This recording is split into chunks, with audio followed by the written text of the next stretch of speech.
Welcome to another Friday Reads. It's February 16th, 2024.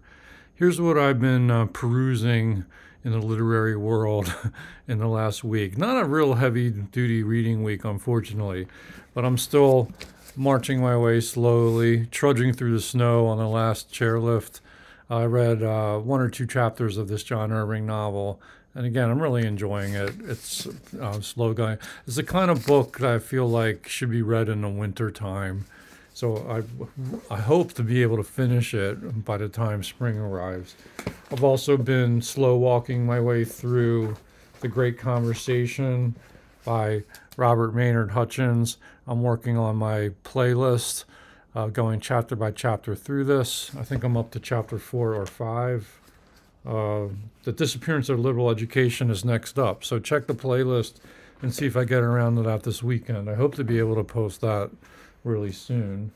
Also, I've been some of the stuff I was reading last week, I shelved for this week. I'll get back to it. Like I've said before, I'm always reading a bunch of books at the same time. So this one I picked up again after a hiatus, and that's Plutarch's Lives. This is from the Britannica Great Book Set. And I'm nearing the end of his biography of Pompey, the Roman leader. And this is a really good biography of Pompey. And I got very excited when I came across the passage where Julius Caesar is about to cross the Rubicon.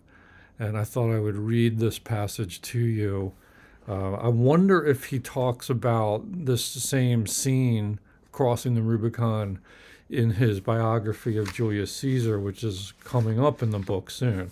But here's what he says in the Pompey biography, referring to Caesar now. For when he came to the banks of the Rubicon, a river that made the bounds of his province, there he made a halt, pausing a little, and considering, we may suppose, with himself, the greatness of the enterprise which he had undertaken.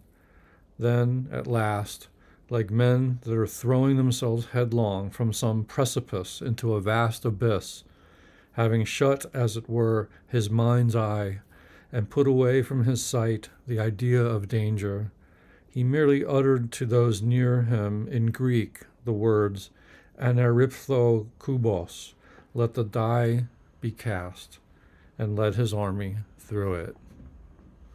That was a really thrilling moment in that biography. And of course, this is all the onset of the Civil War in Rome.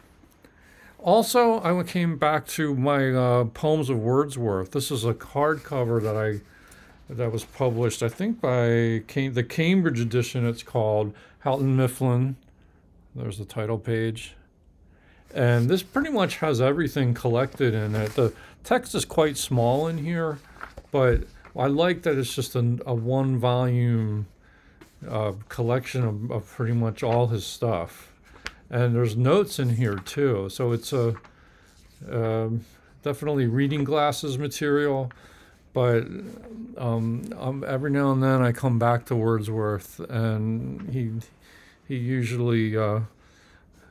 it's usually a pleasant encounter. So some of the poems I read this week were The Waterfall and the Eglantine from 1800, The Oak and the Broom, a pastoral poem, Heartleap Well. All these are from 1800. And 'Tis said that how some have died for love.